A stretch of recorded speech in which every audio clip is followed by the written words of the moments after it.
Assalamualaikum warahmatullahi wabarakatuh.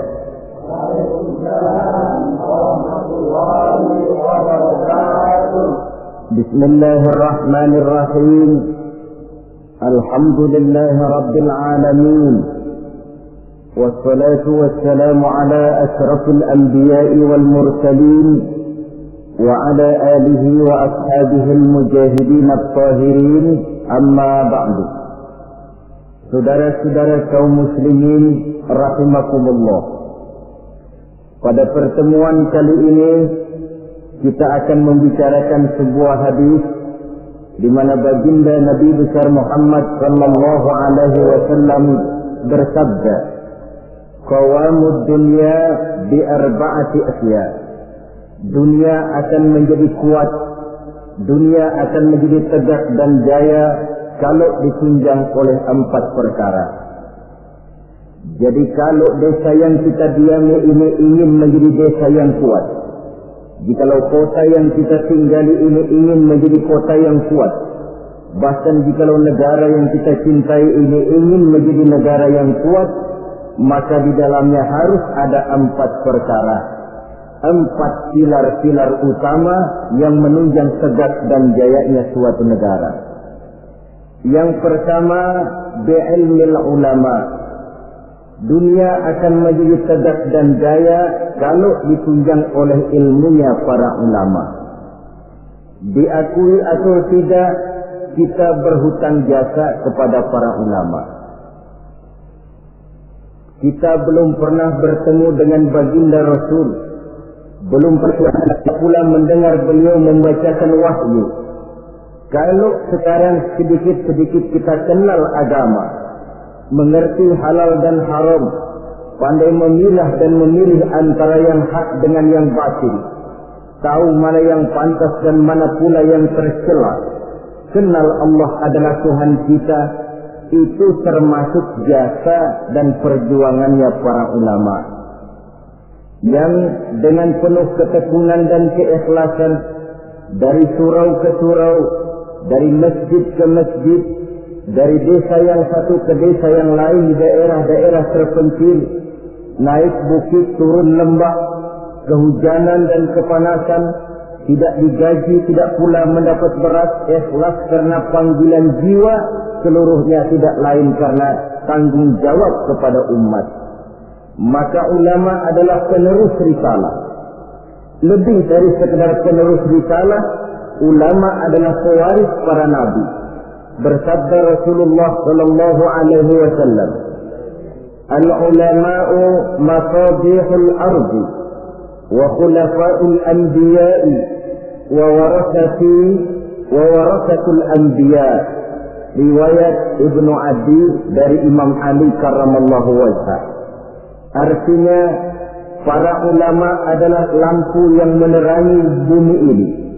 Para ulama adalah pengganti para nabi-nabi. Para ulama adalah warisanku dan para ulama adalah warisan para nabi-nabi. Saudara-saudara sekalian rahimakumullah. Alangkah tingginya martabat ini. Alangkah luhur dan mulianya jabatan ini. Para ulama adalah pewaris para nabi. Tetapi jabatan yang tinggi, mulia dan luhur ini bukanlah satu jabatan yang tanpa resiko. Karena kalau ulama adalah pewaris para nabi, kita tahu dari sejarah kehidupan para nabi-nabi terdahulu, tidak ada seorang nabi pun yang perjalanannya dalam mengembangkan risalah lurus dan bertabur bunga di kanan kirinya. Mereka menghadapi berbagai macam rintangan, halangan, fitnahan dan sebagainya dalam rangka menegakkan risalah. Maka kalau ulama adalah pewaris para nabi-nabi, mereka juga harus berani dan bisa mewarisi sifat yang dipunyai oleh para nabi-nabi terdahulu dalam mengemban misi risalahnya. Kita tahu dari sejarah misalnya, Nabi Zakaria dibunuh oleh karena tidak mau menghalalkan perkara yang telah diharamkan oleh Allah Subhanahu wa taala ketika dipaksakan oleh rajanya. Nabi Ayub alaihi salam dikucilkan oleh umatnya karena dianggap mengidap penyakit menular. Nabi Yusuf alaihi salam 9 tahun mendekam di dalam penjara karena tidak mau mengikuti bujuk rayu istri seorang pejabat tinggi. Nabi Ibrahim alaihi salam dibakar di tengah kobaran api yang menggunung karena tegak melaksanakan tugas risalahnya.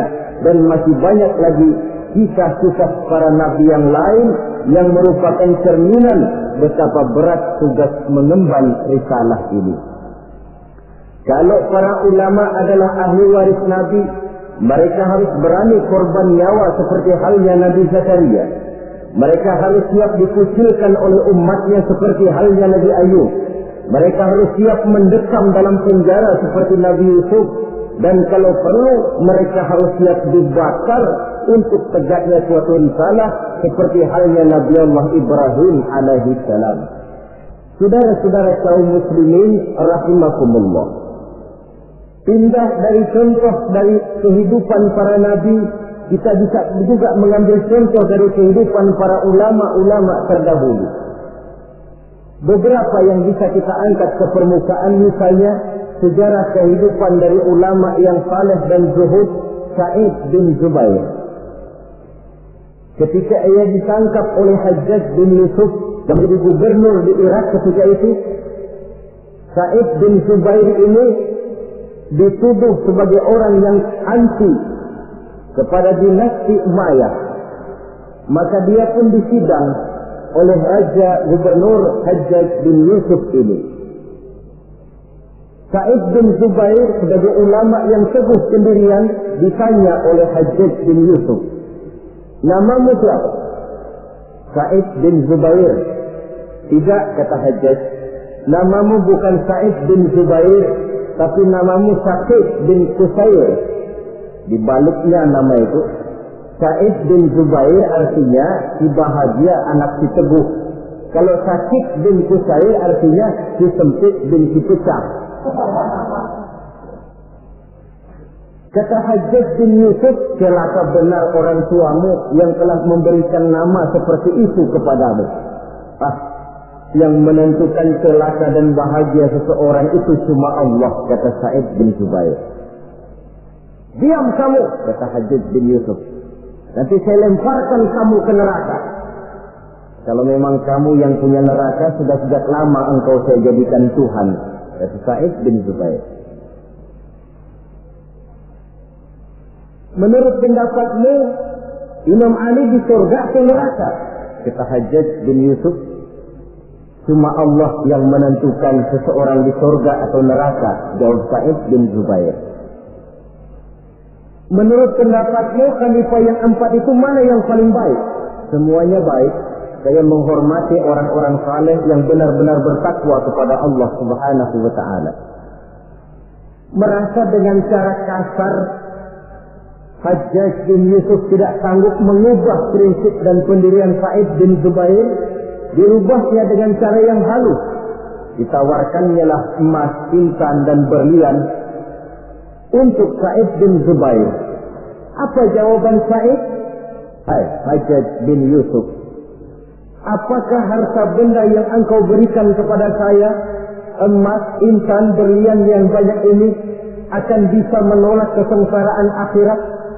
Apa artinya gelimangan materi ini kalau saya harus masuk ke dalam neraka?" Kata Hajjaj, "Tidakkah kau mau minta ampun kepada saya? Lebih baik saya mohon ampun kepada Allah." "Baik, kalau memang itu pilihanmu, kamu terpaksa saya bunuh." Dibunuh pun keyakinannya tidak bergoyah. Ini contoh dari generasi terdahulu, seorang ulama yang saleh dan zuhud bernama Sa'id bin Zubair. Demikian juga Imam Malik, seorang imam mazhab. Pada satu saat beliau memberikan fatwa bahwa tolak dari seorang suami terhadap istrinya dalam keadaan dipaksa, maka tolaknya itu tidak sah. Begitu juga sumpahnya orang yang terpaksa, sumpahnya pun tidak sah. Yang jadi gubernur di kota Madinah pada waktu itu ialah Ja'far bin Sulaiman Al-Hashimi. Dia tidak senang kepada fatwa ini. Dimintanya Imam Malik untuk mencabut kembali fatwanya. Namun dengan tenang Imam Malik menjawab, saya tidak akan pernah mencabut fatwa yang saya yakin berdasarkan kepada Quran dan Sunnah ini. Apapun resiko yang saya hadapi, saya siap. Malah fatwa itu beliau sebarluaskan, akibatnya Imam Malik ditangkap. Kemudian dihukum berat, dicambuk 70 kali. Sampai pun dikala hendak ajal, bekas cambukan itu masih nampak di punggung beliau yang mulia ini. Saudara-saudara, ketika hal ini diadukan oleh khalifah kepada khalifah, yaitu Abu Mansur, maka Imam Malik dipanggil oleh beliau. Apakah kau ingin membalas perlakuan gubernur Madinah yang sewenang-wenang kepadamu? Jawab Imam Malik, saya tidak akan membalas. Begitu akhlak dari ulama yang teguh pendirian. Demikian juga Imam Ahmad bin Hanbal, yang karena teguh mempertahankan fatwa, prinsip dan pendiriannya, beliau mendekam dalam penjara bahkan sampai melampaui 3 masa kekhalifahan, sejak Al-Ma'mun, Al-Mu'tasim sampai Khalifah Al-Wasiq. Ada satu contoh lagi, Imam Nawawi rahimahullah. Beliau tinggal di negeri Syam yang diperintah oleh Raja Zahir Baibas. Satu saat negeri Syam ini dihantam oleh musim kemarau yang panjang. Rakyat kelaparan, binatang ternak kelaparan, ditambah lagi oleh ancaman dari orang-orang barbar yang sangat mengancam keamanan negara pada waktu itu. Maka satu hari khalifah atau pemimpin Zahir Baibas ini mengumpulkan para ulama untuk meminta persetujuan mereka. Maksud raja ingin mengambil dana dari seluruh rakyat negeri Syam untuk biaya perang mempertahankan negara dari kemungkinan serangan kaum barbar. Sebagian besar para ulama pada waktu itu tertunduk, hanya bisa menyetujui apa yang dikomandokan oleh rajanya ini. Lain dengan Imam Nawawi rahimahullah. Beliau dengan tenang menjawab, Tuan Raja, saya bukan tidak setuju untuk mengambil pajak biaya dari rakyat untuk membiayai perang. Tetapi saya melihat rakyat kita ini sekarang sedang susah dan sengsara. Musim kemarau panjang, binatang ternak mati, rakyat kita sudah cukup susah. Menurut pendapat saya, kata Imam Nawawi, lebih baik tuan-tuan sajalah yang mengeluarkan biaya. Tuan dulu adalah budak dan belum memerdekakan diri tuan. Tuan juga mempunyai budak-budak belian, mempunyai dayang-dayang yang mereka itu berpakaian mewah, bertasakan emas, intan, berlian. Daripada rakyat kecil yang kita peras, Tuan Raja, lebih baik anggota kerajaan saja yang sudah cukup menikmati kekayaan. Rakyat yang sudah kadung sengsara, jangan ditambah lagi kesengsaraannya. Raja tentu melotot. Kata raja, Tuan Imam, tidak pantas Tuan bicara macam itu di majlis ini. Kalau Tuan anggap saya tidak pantas bicara semacam itu, ketahuilah, lebih tidak pantas lagi saya ikut memberikan fatwa untuk memeras rakyat yang memang sudah miskin. Kalau begitu keluar saja kamu dari sini. Baik, keluar Imam Nawawi dari kota Damaskus, pulang kembali ke desa beliau, satu desa kecil bernama Nawa, sehingga beliau disebut Nawawi karena kelahiran kota Nawa itu. Setelah Imam Nawawi kembali ke kota Nawa ini, para ulama-ulama yang tadi kagum dengan pendirian imam yang teguh ini, mereka beramai-ramai datang menghadap raja. Tuan Raja, sebaiknya Imam Nawawi jangan diusir. Sebaiknya minta beliau kembali tinggal ke Damaskus, di Damaskus, karena beliau tempat kami bertanya, beliau tempat kami mengadu, beliau pergi kami merasa kehilangan sekali. Raja yang memang marahnya sudah reda-reda, akhirnya membentuk satu panitia, memanggil kembali Imam Nawawi masuk ke kota Damaskus dengan segala kebesaran akan disambut. Apa jawab Imam Nawawi? selama Raja Zahir Baibas masih tinggal di kota Damaskus, saya tidak akan pernah masuk ke kota Damaskus. Kalau dia sudah keluar dari sana, saya akan baru masuk ke kota Damaskus. Ini satu contoh dari ulama yang teguh memegang prinsip dan pendirian. Demikian juga halnya nasib yang menimpa Ibnu Taimiyah yang mendekam dan meninggal dalam penjara. Nasib Abdul Qadir Audah, Sayyid Qutb, Hasan al-Banna, ada yang meninggal dalam penjara, ada yang gugur di tiang gantungan. Seluruhnya tidak lebih karena membela dan mempertahankan suatu prinsip, keyakinan dan pendirian. Inilah sikap mental dari yang namanya pewaris para anbiya. Jadi jangan cuma tergoda dengan suatu kebesaran tapi tidak mengerti apa makna kebesaran yang kita sandang itu. Saudara-saudara kaum muslimin rahimakumullah. Dengan demikian maka ulama memang ahli waris para nabi. Tetapi di antara para ahli waris ini ada yang teguh dan kuat menjaga warisan, ada yang tidak tahan godaan untuk menjaga warisan. Rasul wafat seolah-olah beliau berkata, "Hai para ulama, aku meninggalkan kamu semua. Aku tidak tinggalkan emas dan berlian. Aku tidak tinggalkan kebun dan pabrik. Aku tinggalkan Islam kepadamu. Engkau adalah ahli warisku. Jagalah Islam ini baik-baik." Tinggallah para ulama yang menjadi ahli waris Nabi. Ada di antara mereka yang teguh menjaga warisan. Walaupun lapar, walaupun haus, walaupun hidup serba miskin, mereka tidak akan pernah menjual warisan.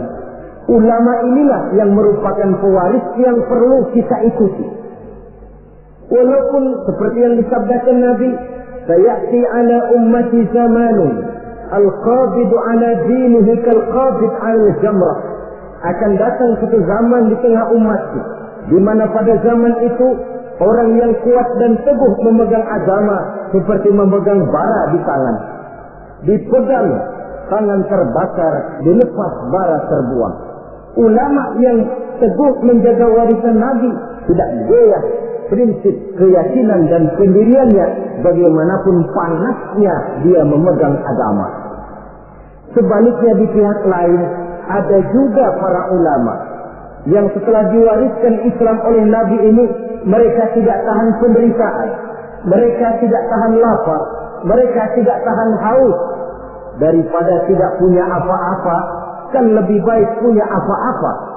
Daripada kelaparan, kan lebih baik kenyang. Ini ada warisan Nabi bernama Islam, jual saja warisan ini. Maka dijualnya warisan tadi. Turunlah dia dari pewaris Nabi menjadi bekas pewaris dari para nabi-nabi. Maka kepada adik-adik saya para santri di pondok-pondok pesantren, kepada sahabat-sahabat yang tengah menekuni dan mendalami agama, yang pada waktunya akan menerima estafet meneruskan perjuangan para ulama, siapkan mental bahwa menjadi pewaris para nabi artinya menjadi manusia yang satu saat siap untuk susah, siap untuk melarat, siap berhadapan dengan caci maki umat, siap untuk dikucilkan, siap mendekap di dalam penjara, bahkan siap menghadapi tiang gantungan. Tidak ada hidup yang lebih indah selain karena hidup untuk satu keyakinan. Tidak ada perjuangan yang lebih indah selain perjuangan untuk membela dan mempertahankan satu keyakinan. Dan tidak ada mati yang lebih indah selain mati untuk satu keyakinan. Saudara-saudara kaum muslimin rahimakumullah, saya kembali kepada pokok persoalan. Sebagai pewaris para nabi, memang ini merupakan satu kehormatan yang mulia dan terpuji, tapi bukannya tanpa resiko. Jadilah para pewaris yang teguh memegang warisan, dan jangan menjadi ahli waris yang karena berbagai godaan lalu menjual warisan tadi, sehingga kita termasuk bukan lagi sebagai ahli waris, tetapi sudah bekas dari ahli waris. Kita di awal tadi saya katakan belum pernah bertemu Rasul. Kalau saya ditanya orang, Dara Zainuddin, kau sholat menurut cara apa? Saya jawab cara yang diajarkan oleh guru saya. Gurumu? Ya dari gurunya. Gurunya dari gurunya lagi. Terus sambung menyambung sampai kepada Imam Syafi'i. Imam Syafi'i dari mana? Dari gurunya, Imam Malik atau Imam Waqi'. Imam Malik dari gurunya sampai kepada tabi'ut tabi'in. Tabi'ut tabi'in tentu dari tabi'in. Tabi'in tentu dari sahabat. Sahabat dari Nabi. Nabi dari Jibril. Jibril dari Allah Subhanahu wa ta'ala. Pokoknya sih tetap di sana. Cuma sambung menyambung secara mutawatir sampai kepada kita sekarang ini. Ayat Quran elastis. Dibawa kemanapun dia mau, tergantung niat baik dari orang yang mentafsirkannya. Kalau dia ditafsirkan oleh orang yang tidak memenuhi persyaratan untuk menafsirkannya, bukan mustahil terjadi manipulasi ayat untuk kepentingan pribadi. Inilah yang tidak diinginkan dan inilah yang dikhawatirkan. Oleh karenanya, ulama merupakan ahli waris dari para nabi dan kita menjadi ulama yang benar-benar teguh menjaga dan memegang warisan tadi. Tetapi kalau warisannya sudah tidak ada lagi, maka tidak usah mengikuti yang semacam itu. Saudara-saudara kaum muslimin rahimakumullah, itulah sebabnya di tengah keawaman kita ini yang pengetahuan yang serba terbatas, kita perlu mengikuti ulama yang benar-benar pewaris para anbiya. Inilah saja, insya Allah pada pertemuan berikutnya akan kita bicarakan pilar yang kedua. Terima kasih atas perhatian. Mohon maaf atas segala kekurangan. Wassalamualaikum warahmatullahi wabarakatuh. Waalaikumsalam warahmatullahi wabarakatuh.